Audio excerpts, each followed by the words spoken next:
할렐루야. 오늘은 이 4강 종교적 특권과 이 행위의 한계라는 제목으로 말씀을 나누도록 하겠습니다. 오늘의 본문 말씀은 로마서 3장 1절에서 20절 말씀입니다. 지난 시간에는 로마서 1장과 2장을 통해 이 주님의 진노와 심판이 어떤 사람들에게 임하는지 살펴봤습니다. 오늘 이어서 이 로마서 3장의 말씀을 살펴보겠습니다. 이 히브리서 9장 27절은 한 번 죽는 것은 사람에게 정해진 것이요 그 후에는 심판이 있다 이렇게 선언합니다. 죽는다는 사실을 기억하는 사람은 지혜로운 사람입니다. 만약 이 죽음으로 모든 것이 끝나면 얼마나 간단하겠습니까? 우리가 이 식당에서 밥을 먹고 나면 반드시 계산을 하듯이 우리 인생도 이 창조주 앞에서 우리의 살아온 모든 삶의 결과를 계산해야 하는 그 심판대가 반드시 옵니다. 이 죄를 짓지 않은 사람이나 이 의로운 사람에게는 이 심판이나 진노라는 단어가 두렵지 않을 것입니다. 반면에 이 죄 지은 사람에게 다가온 심판은 무겁고 무서운 것입니다. 이 인생의 근본적인 문제는 이 경제적 빈곤, 혹은 이 건강의 악화, 혹은 어떤 사회적 성공의 유무가 아닙니다. 바로 이 죄의 문제입니다. 사람들은 이 죄의 문제를 마주하기보다 회피하고 덮어두고 싶어합니다. 그러나 이 피한다고 해서 죄가 사라지거나 이 심판이 면제되는 것은 결코 아닙니다. 오늘 이 말씀을 통해 이 종교적 특권이나 행위로는 결코 구원받을 수 없는 철저한 죄인임을 깨닫고 오직 이 십자가의 은혜만을 붙들기를 결단하기 바랍니다. 우리의 모든 위선과 그 껍데기를 벗어 던지고 또 주님 앞에 정직하게 나아가는 이 귀한 시간 되시기를 예수님의 이름으로 축복합니다. 오늘의 이 본문입니다. 사도 바울은 로마서에서 이 무서운 주님의 진노와 이 심판을 받아야 할 사람들을 크게 세 종류로 나누어 고발합니다. 이 첫 번째 부류는 로마서의 1장에 등장하는 이 죄가 노골적으로 드러난 사람들입니다. 이 사람들은 조물주를 거부합니다. 그리고 이 썩어질 피조물을 우상으로 섬깁니다. 온갖 부끄러운 정욕, 그리고 도덕적 타락에 빠져 살아갑니다. 누가 보아도 명백한 죄인들입니다. 이 죄인들에게 주님의 진노가 임한다는 사실은 누구나 쉽게 납득할 수 있습니다. 그 두 번째 부류는 로마서 2장 전반부에 등장하는 남을 비판하고 정죄하는 사람들입니다. 이 사람들은 겉으로는 마치 도덕 군자처럼 행동합니다. 또 윤리적으로 흠이 없어 보입니다. 항상 이 남의 죄를 지적하고 가르치는 위치에 서 있습니다. 문제는 단지 죄가 밖으로 들키지 않았을 뿐입니다. 이 사람들의 내면에는 이 똑같은 탐욕과 그 위선, 그 미움이 가득합니다. 주님은 겉모습이 아닌 이 중심을 보십니다. 이 숨겨진 죄를 품고 이 남을 정죄하는 자들에게도 이 동일한 심판이 임한다고 선언하셨습니다. 그리고 오늘 로마서 이 3장에서 다룰 이 세 번째 부류가 있습니다. 바로 이 종교적인 특권과 기득권을 가진 사람들입니다. 이 사람들은 주님의 말씀을 위탁받았다고 자부합니다. 또 어떤 특별한 이 종교의식에 참여합니다. 이 전통적인 이 신앙의 테두리 안에 속해 있습니다. 이 세상의 기준으로는 이 성직자나 또 신앙심 깊은 자, 혹은 이 선택받은 무리라고 불립니다. 그렇다면 이렇게 종교적인 특권을 가진 사람들은 이 심판에서 예외가 될까요? 종교적인 어떤 직분을 갖고 또 모태신앙이라고 또 어떤 종교의식을 충실히 했다고 해서 주님께서 그들의 죄를 눈감아 주시겠습니까? 로마서 3장 1절을 보십시오. 그런즉 유대인의 나음이 무엇이며 할례의 유익이 무엇이냐? 이 질문은 당시 유대인들, 곧 이 선택받았다고 여겼던 이 종교인들의 강한 반발에서 비롯되었습니다. 이 종교적 의식인 할례를 받은 자와 또 받지 않은 자가 이 똑같이 심판을 받는다면 그런 종교의식이 도대체 무슨 유익이 있냐고 따져 묻습니다. 사도 바울은 이들의 문제에 대해 차이가 없다고 부인하지 않습니다. 분명히 차이가 있고 특권이 있다고 인정합니다. 그 2절에 범사에 많으니 우선은 그들이 하나님의 말씀을 맡았음이니라. 또 로마서 9장 4절에서 5절 보면 그 특권이 얼마나 엄청난 것인지 자세히 기록되어져 있습니다. 그들에게는 양제된 것, 영광과 언약들과 율법을 세우신 것과 예배와 약속들이 있고 조상들도 그들의 것이요 육신으로 하면 그리스도가 그들에게서 나셨으니, 여기 이스라엘 백성들, 즉 이 종교적 부르심을 받은 사람들에게는 이방인들이 갖지 못한 엄청난 영적 자산들이 있었습니다. 그 중에서도 가장 크고 놀라운 특권이 바로 주님의 말씀을 맡은 자들이라는 것입니다. 이 세상에 권력을 얻거나 진리를 하나 발견하는 것만으로도 사람들은 영광스러워합니다. 그런데 이 천지를 창조하신 이 주님의 말씀을 위탁받았다는 사실은 실로 비교할 수 없는 엄청난 특권입니다. 그런데 여기에 치명적인 문제가 하나 있습니다. 이토록 수많은 그 특권, 그 예외적인 축복을 받았음에도 불구하고 결코 넘어갈 수 없는 단 한 가지의 장벽이 존재합니다. 그 장벽이 바로 죄입니다.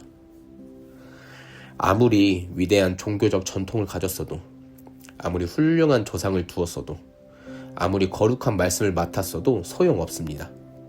죄 문제 앞에서는 그 어떤 특권도 방해가 될 수 없습니다. 이 종교적 직분이나 윤리적 선행, 혹은 겉으로 드러나는 이 종교의식이 이 죄에 대한 주님의 심판을 면제해주지 못합니다. 죄의 문제 앞에서는 유대인이나 이방인이나 혹은 성직자나 평신도나 아무런 차별이 없습니다. 이 죄의 문제를 해결하지 않고서는 그 누구도 창조주 앞에 나아갈 수 없습니다. 그리고 구원에 이를 수도 없습니다. 종교적인 사람들에게 이 사실은 가장 받아들이기 힘든 진리입니다. 그 이유는 종교인들은 자신이 행해온 이 수많은 종교적 헌신 그리고 의식들이 자신을 구해줄 것이라고 굳게 믿고 있기 때문입니다. 그러나 이 주님은 그 모든 외형적인 것들이 이 죄라는 근본적인 문제를 해결하지 못한다고 선언하십니다. 이 선택받은 자들이라 할지라도 이 예외 없이 이 죄의 심판 아래 있다는 이 바울의 선언을 듣습니다. 그러자 이 종교인들은 또 다른 궤변으로 반항합니다. 3절 말씀입니다. 어떤 자들이 믿지 아니하였으면 어찌하리요? 그 믿지 아니함이 하나님의 믿으심을 패하겠느냐? 이 종교인들의 주장은 이러합니다. 우리가 비록 주님을 온전히 믿지 않고 또 불순종했다 할지라도 주님은 우리를 구원하시기로 약속하지 않으셨습니까? 만약 우리가 믿지 않는다고 해서 주님이 우리를 심판하려고 버리신다면 주님의 신실하심이 실패하신 것이 아니겠습니까? 여러분, 이것은 자신의 불신앙 그리고 죄악을 정당화하려는 태도입니다. 주님의 약속을 볼모로 잡아 심판을 피해보려는 교활한 논리입니다. 내가 태양의 존재를 믿지 않고 또 우산으로 하늘을 가린다고 해서 태양이 없어지는 것이 아닙니다. 마찬가지로 인간이 주님을 믿지 않고 또 주님의 말씀을 거부한다고 해서 이 주님의 존재 혹은 이 주님의 신실하심이 무효가 되는 것은 결코 아닙니다. 4절은 이런 어리석은 궤변을 단호하게 일축합니다. 그럴 수 없느니라. 사람은 다 거짓되되 오직 하나님은 참되시다 할지어다. 기록된 바 주께서 주의 말씀에 의롭다함을 얻으시고 판단 받으실 때 이기려 하심이라 한것 같으니라. 니체는 신이 죽었다고 선언합니다. 인간이 아무리 주님을 거부하고 거짓을 행할지라도 주님은 영원히 참되시고 주님의 말씀은 변함없이 성취됩니다. 주님의 신실하심은 인간의 불신앙에 의해 훼손되지 않습니다. 오히려 인간의 거짓됨을 심판함으로써 주님의 의로우심이 더욱 명백하게 드러날 뿐입니다. 종교인들의 자기 합리화는 여기서 그치지 않습니다. 5절에서 7절까지 이 사람들의 또 다른 궤변이 등장합니다. 그러나 우리 불의가 하나님의 의를 드러내게 하면 무슨 말 하리요? 내가 사람의 말하는 대로 말하노니 진노를 내리시는 하나님이 불의하시냐? 결코 그렇지 아니하니라. 만일 그러하면 하나님께서 어찌 세상을 심판하시리요? 그러나 나의 거짓말로 하나님의 참되심이 더 풍성하여 그의 영광이 되었으면 어찌 내가 죄인처럼 심판을 받으리요? 아멘. 이것은 기독교 역사상 가장 악랄한 이 궤변 중 하나입니다. 이 인간의 불의와 그 죄악 덕분에 주님의 의로우심 또 용서가 더욱 빛나고 영광스럽게 되었다면 오히려 내 죄가 주님의 영광을 드러내는 데 공헌한 것이 아니겠습니까? 그런데 어찌하여 나를 죄인 취급하려 심판해야 합니까? 하면서 이런 억지 주장을 펼치는 것입니다. 이것은 마치 가룟 유다가 예수님을 배반하여 팔아 넘겼기 때문에 그것을 통하여 십자가의 구원이 이루어졌으니까 가룟 유다도 이 인류구원에 큰 공로를 세운 것이 아니냐 이렇게 말한 것과 같습니다. 수많은 사람들이 이 자신의 죄 그리고 불신앙을 합리화하기 위해 이런 식의 논리를 펴니다. 내가 이렇게 악하게 살기 때문에. 주님의 사랑이 얼마나 큰지 증명된 거 아니겠냐? 여러분, 그러니까 선을 이루기 위해 계속 악을 행하자, 이렇게 말하는 것입니다. 8절은 이런 자들의 결말을 엄중하게 선고합니다. 또 그러면 선을 이루기 위하여 악을 행하자 하지 않겠느냐? 어떤 이들이 이렇게 비방하여 우리가 이런 말 한다고 하니 그들은 정죄받는 것이 합당하니라. 이 자신의 죄를 핑계삼아 합리화하고 또 심지어 주님의 은혜를 악용하여 계속해서 죄의 자리에 머물고자 하는 그런 자들은 결코 심판을 피할 수 없습니다. 이들이 받는 정죄는 너무도 당연하고 합당한 것입니다. 그렇다면 결론은 무엇입니까? 종교적인 이 기득권, 그 특별한 선택의 역사를 자랑하던 유대인들은 과연 그 특권 때문에 이 죄의 심판을 비껴갈 수 있겠습니까? 결코 그럴 수 없습니다. 이 9절은 로마서 1장부터 지금까지 전개해온 모든 논증의 결론입니다. 성경 전체를 관통하는 가장 핵심적인 인간 이해를 선언합니다. 그러면 어떠하냐? 우리는 나으냐? 결코 아니라. 유대인이나 헬레인이나 다 죄 아래 있다고 우리가 이미 선언하였느니라. 이 짧은 구절 안에 매우 중요한 질문과 이 대답이 담겨 있습니다. 먼저 바울은 우리는 나으냐고 묻습니다. 여러분, 이 질문을 스스로에게 던져보십시오. 당신은 이 세상의 악당들보다 낫습니까? 당신은 이 감옥에 간 범죄자들보다 의롭습니까? 이 종교적인 가정에서 태어났기 때문에, 또 교회나 이 사원에 오래 다녔기 때문에, 또 들키지 않고 윤리적으로 살기 때문에 당신은 주님의 진노를 피할 수 있다 생각하십니까? 성경의 대답은 단호합니다. 결코 아니라. 다 죄 아래 있습니다. 한 사람도 예외가 없습니다. 이 세상에서 선하게 살았다고 자부하는 사람이든, 또 악하게 살아온 사람이든, 또 종교인이든 무신론자든 상관없습니다. 이 창조주 주님 보시기에는 모두가 심판받아 마땅한 죄인들입니다. 스스로 죄인임을 인정하는 사람은 차라리 다행입니다. 감옥에 있는 범죄자나 혹은 밑바닥 인생을 살며 이 자신의 파탄을 인정한 사람들은 이 구원자의 필요성을 절감하고 또 쉽게 은혜를 받아들입니다. 가장 불행하고 이 구원받기 어려운 사람은 따로 있습니다. 바로 이 자신이 죄인이라는 사실조차 깨닫지 못하고 또 도덕적, 이 종교적 우월감에 빠져있는 사람들입니다. 남들에게 이 거룩하고 의롭게 보이는데 성공한 나머지 자신마저도 그 거짓된 껍데기에 속아 넘어간 사람들입니다. 내가 이 철저한 죄인임을 인정하지 않는 한 구원의 길은 열리지 않습니다. 아무리 높은 성직자라 할지라도, 평생을 이 종교기관에서 봉사한 사람이 할지라도 마찬가지입니다. 예수 그리스도의 이 십자가 대속의 은혜로 이 자신의 본질적인 죄를 씻어내지 않는다면 결국 이 진노의 자식이 되고 맙니다. 해 아래 존재하는 모든 인간은 예외 없이 이 구원자가 필요한 철저한 죄인입니다. 여러분, 아멘이십니까? 우리가 이 다 죄 아래에 있다, 이 선언이 여러분 사실인지 한번 확인해 봅니다. 사도 바울은 이 구약의 시편 그리고 이사야 선지자의 말씀을 인용하여 인간의 적나라한 실상을 고발합니다. 이 로마서 3장 10절에서 18절까지의 말씀은 인간 본성에 대한 가장 끔찍하고도 정확한 엑스레이 그 촬영 결과와도 같습니다. 기록된 바 의인은 없나니 하나도 없으며 깨닫는 자도 없고 하나님을 찾는 자도 없고 다 치우쳐 함께 무익하게 되고 선을 행하는 자는 없나니 하나도 없도다. 그들의 목구멍은 열린 무덤이요 그 혀로는 속음을 일삼으며 그 입술에는 독사의 독이 있고 그 입에는 저주와 악독이 가득하고 그 발은 피 흘리는데 빠른지라. 파멸과 고생이 그 길에 있어 평강의 길을 알지 못하였고 그들의 눈앞에 하나님을 두려움이 없는 이란과 같으니라. 아멘. 여러분, 동의하십니까? 이것이 정말 여러분과 나의 모습입니까? 이 짧은 구절들 안에 없다라는 말이 7번이나 반복됩니다. 의인이 하나도 없습니다. 이 깨닫는 자도 없습니다. 또 이 창조주를 찾는 자도 없습니다. 또 선을 행하는 자도 없습니다. 숫자 7은 완전수입니다. 인간은 이 겉보기에는 선해 보이고 또 이타적인 척하지만 그 본질은 철저하고 완벽하게 타락했다는 뜻입니다. 우리는 이 타락한 본성 때문에 일상 속에서 끊임없는 이 절망 그리고 갈등을 경험합니다. 선하게 살고는 싶지만 결국 이기적인 선택을 내리는 그 스스로를 보며 여러분 비참함을 느낄 때가 있지 않습니까?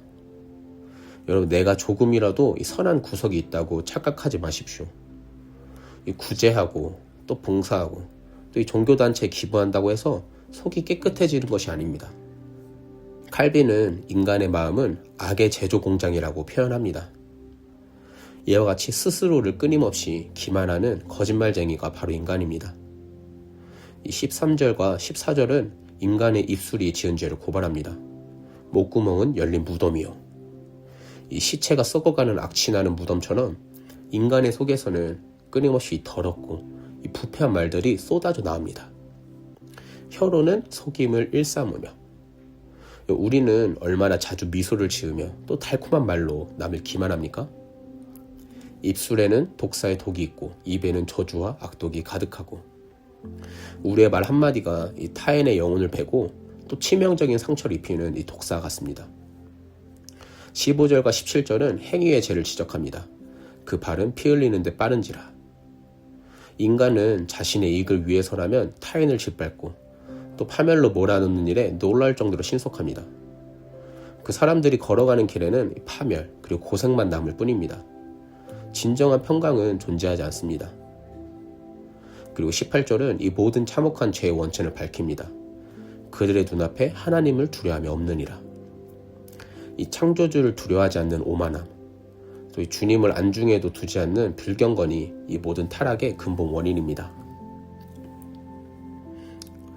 그렇다면 주님께서 왜 이스라엘에게 그리고 우리에게 율법이라는 도덕적, 또 이 종교적 기준을 주셨습니까? 인간이 율법을 완벽하게 지켜서 스스로 구원에 도달하라고 주신 것입니까? 19절과 20절이 그 해답을 줍니다. 우리가 알거니와 우리 율법이 말하는 바는 율법 아래에 있는 자들에게 말하는 것이니 이는 모든 입을 막고 못 세상으로 하나님의 심판 아래에 있게 하려 함이라. 그러므로 율법의 행위로 그의 앞에 의롭다 하심을 얻을 육체가 없나니 율법으로는 죄를 깨달음이니라. 율법의 첫 번째 역할은 모든 입을 막는 것입니다. 주님의 이 어미하신 법과 이 기준이 선포되기 전까지 인간은 할 말이 너무도 많습니다. 자기가 잘난 줄 압니다. 자기의 판단이 옳다고 우깁니다. 그리고 이 자신의 선행을 자랑합니다. 주님의 거룩한 법의 잣대가 이 내밀한 양심과 동기까지 측량하며 다가옵니다. 이때 인간은 입이 10개라도 할 말이 없어집니다. 어떤 변명, 또 이 교묘한 개변도 더 이상 통하지 않습니다. 두 번째 역할은 온 세상을 하나님의 심판 아래에 있게 하는 것입니다. 이 진리의 빛이 비치면 어둠 속에 숨겨져 있던 더러운 죄악들이 낱낱이 폭로됩니다. 의로운 기준 앞에서는 그 어떤 위선적인 종교인도 또 고상한 지식인도 이 발가벗겨진 채 이 사형 선고를 기다리는 이 죄수의 신분이 되고 맙니다. 결론적으로 이 율법의 행위로 그의 앞에 의롭다 하심을 얻을 육체가 없습니다. 구원은 인간의 내면에서 만들어낼 수 있는 것이 아닙니다. 선행, 어떤 종교적인 의식, 어떤 율법 준수 등 인간의 어떠한 행위로도 주님이 요구하시는 완전한 의의 기준에 도달할 수 없습니다. 인간이 스스로를 구원하려 노력하는 것은 더러운 손으로 마치 깨끗한 흰옷을 빨겠다고 문지르는 것과 같습니다. 여러분, 문지르면 문지를수록 마치 종교적 열심을 내면 낼수록 우리의 내면은 이 위선과 절망으로 더 더러워질 뿐입니다. 오직 율법으로는 죄를 깨달을 뿐입니다. 이 율법은 마치 병원에서 찍는 어떤 엑스레이 혹은 MRI와 같습니다. 이 사진을 찍으면 내 몸속에 암덩어리가 있다는 그 치명적인 사실을 정확히 보여줍니다. 그런데 이 기계 자체가 암을 치료해주는 역할은 하지 못합니다.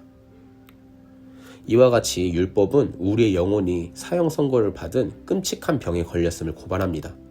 절망하게 만듭니다. 그러나 결코 우리를 구원하지는 못합니다. 여러분, 환자가 병을 고치려면 어떻게 해야 합니까? 치료를 받아야 되지만 먼저 자신의 병을 인정해야 합니다. 그래야지 치료를 동의하고서 받을 수 있습니다. 이와 같이 자존심이 상하더라도 혹은 고통스럽다도 내가 죽을 병에 걸렸구나, 치료를 받아야 되는구나, 이것을 시인해야 합니다. 어떤 어설픈 의학 지식으로 진통제나 사 먹고 또 스스로 병을 고치려 들면 결국은 생명을 잃게 됩니다. 병을 인정하고 의사 앞에 나아가야 합니다. 이 부끄러운 환부를 다 드러낼 때 비로소 정확한 처방 그리고 수술을 위한 치유가 시작됩니다. 여러분의 영혼에 심각한 질병이 있습니다. 끊임없이 이 죄를 향해 치닫는 욕망이 있습니다. 또 이 타인을 향한 분노와 상처가 있습니다. 또 채워지지 않는 깊은 고독, 또 이 허무라는 사망의 증상들이 여러분과 바로 우리 인간 나 자신을 덮고 있습니다. 스스로의 노력이나 어떤 종교적 수약으로 결코 고칠 수 없습니다. 구원은 자신이 절대적으로 이 무능력한 죄인임을 철저히 인정하는 자리에서부터 시작됩니다. 모든 핑계, 그리고 종교적인 위선의 껍데기를 벗어던지고 이 창조주 앞에 벌거벗은 모습으로 나아가십시오. 주님, 나는 선을 행할 능력이 없는 철저한 죄인입니다. 내 힘으로는 이 사망의 늪에서 도저히 빠져나갈 수가 없습니다. 나를 불쌍히 여겨 주십시오. 구원자가 필요합니다. 바로 이 절박한 외침, 내 의지 그리고 행위에 대한 완벽한 절망이 있을 때 비로소 우리는 율법의 한계를 넘어 이 십자가의 은혜를 갈망하게 됩니다. 아멘. 오늘의 말씀 마무리하겠습니다. 지금 이 시간 주님께서 하시는 말씀이 무엇입니까? 주님께서는 지금 우리에게 우리의 모든 종교적 특권 그리고 행위가 무가치하고 우리는 절대적으로 이 구원자가 필요한 죄인임을 시인하라 말씀하십니다. 그 모든 핑계, 종교적인 위선의 껍데기를 벗어 던지라. 창조주 앞에 벌거벗은 모습으로 나아가라 말씀하고 계십니다. 주님 앞에 나아가 나는 선을 행할 능력이 없는 철저한 죄인임을 고백하고 이 구원자를 향한 이 절박한 심령의 외침을 올리십시오. 나의 죄인됨을 철저히 인정하고 또 긍휼을 구하며 겸손히 나아갈 때 인간의 행위가 아닌 주님의 전적인 은혜로 주어지는 놀라운 구원의 문이 활짝 열리시기를 예수님의 이름으로 축복합니다. 아멘.